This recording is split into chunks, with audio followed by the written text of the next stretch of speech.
If you are a real car passionate, you should get goosebumps as you hear the word 911. It has shaped the entire automotive history, achieving great milestones such as turbocharging and all-wheel drive, and has been in motorsport podiums since its very first days. If only one car deserves to be called emblematic, that is the Porsche 911. The characteristic Buckeye headlights and its low and stretched silhouette make it recognizable from miles away. There is something in its design so timeless that after nearly 6 decades, very few minor design changes had to be made. So what made the Porsche 911 the most iconic car ever made? Welcome to Apex Media.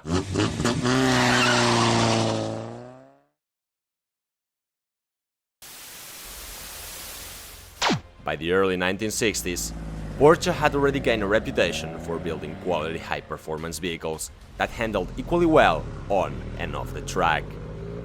This popularity was due to the commercial success of the 356, a performance machine with a rear flat-4 air-cooled engine. But at the same time, even Porsche's founder, Ferdinand Porsche, recognized that the 356, for as much as it had evolved, needed a major redesign after 17 years in production.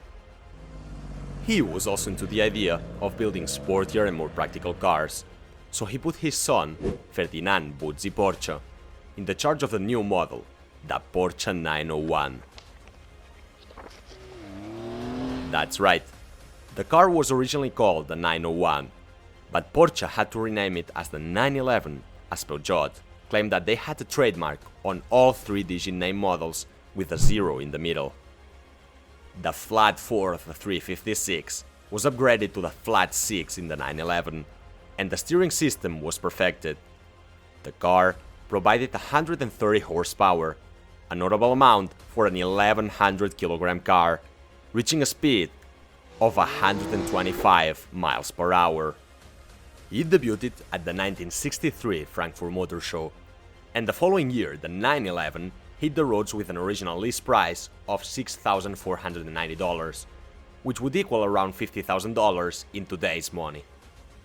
The iconic 2-liter air-cooled engine at the rear produced an incredible traction and low center of mass, which altogether gave the machine an amazing acceleration and a fantastic steering feel, not to mention a unique sound.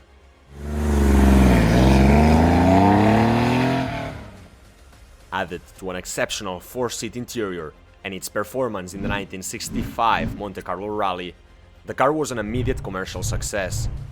If anyone wasn't satisfied enough though, 3 years later, Porsche began introducing the 911S, the same great car, but with 30 more horsepower.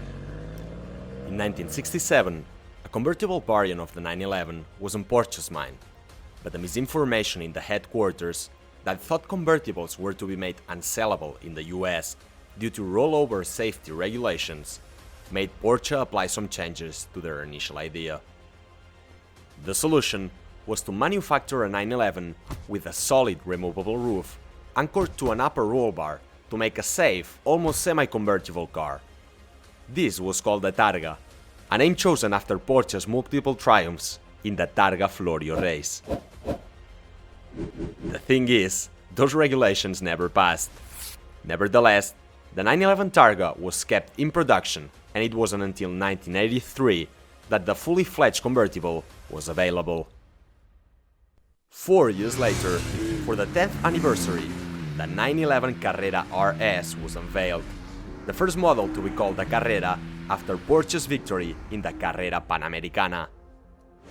It developed 210 horsepower with its 2.7-liter naturally aspirated flat 6, making it the most powerful and fastest 911 so far. In 1975, they released the 911 Turbo, internally called the 930. It revolutionized the industry as it was one of the first turbocharged automobiles. It generated up to 260 horsepower. But here is where the rear engine, rear-wheel drive layout started concerning drivers. The rear weight made the car more unstable and more likely to oversteer out of a corner when decelerating and understeer under hard acceleration. This, combined with that amount of power, made the 930 Turbo gain the reputation of Widowmaker. In 1989, Porsche decided to give the 911 a full refresh, internally called the 964 and marketed as the Carrera, a name which over the years became the baseline of the 911S models. It had the characteristic 911 engine, air-cooled, flat 6 and located at the rear, but it came with two different versions, the classic rear-wheel drive and an all-wheel drive model, the Carrera 4, which came into the 90s as one of the best looking and best-selling sports cars ever. After only 6 years, Porsche finished the production of the 964 and started to sell the last air-cooled incarnation of the 911, the 993, hailed by hardcore Porsche purists as the last true 911. It was upgraded to a breathtaking twin-turbo 400 horsepower engine, still a flat 6. And for true race enthusiasts, Porsche decided to start manufacturing street-legal racing spec versions, called the 911 GT2. The first model was a stripped-down, lightened and more powerful variant of the 993. With the incorporation of the water-cooled engine, the following model, the 996, characterized by its rounded styling and fried deck headlights, quickly became one of the best-selling 911s, with more than 170,000 units produced. Entering the 21st century, Porsche expanded the 911 family with the introduction of the GT3, a race-spec 996 which had slightly inferior capabilities than the GT2.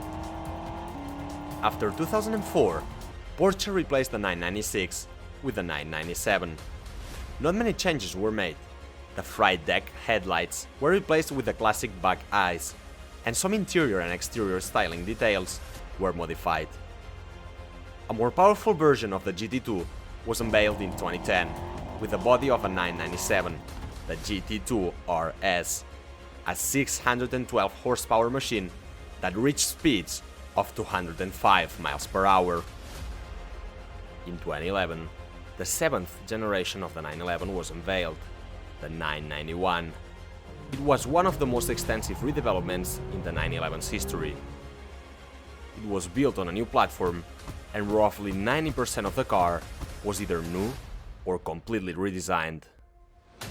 Nowadays, with the 992, the Porsche 911 remains the only car to use a flat 6 boxer engine and a rear-engine, rear-wheel drive layout among all combustion engine automobiles. About 110 911s are built a day in Stuttgart, which include as many as 16 different versions. It is the combination of an exceptional grip, fantastic steering, great fueling economy, and comfortability that has made it one of the best sports cars in every time period and every category. In Ferdinand Porsche's words, the 911 is the only car you could drive on an African safari or at Le Mans, to the theater or through New York traffic. No matter the type of person you are, a 911 will make sure you take the most of every situation. Proof is, the brand has earned around the globe the status of highest quality and engineering, and has sold over 1 million units of its trademark car since its presentation 60 years ago. The 911 itself evokes the spirit of racing and speed throughout all the things it has gone, and the legacy of the 911 is far from decaying. Thanks for joining in this video with us, and don't forget to like, subscribe, and share this video if you liked it. Like the video? Go check out these other stories on our channel.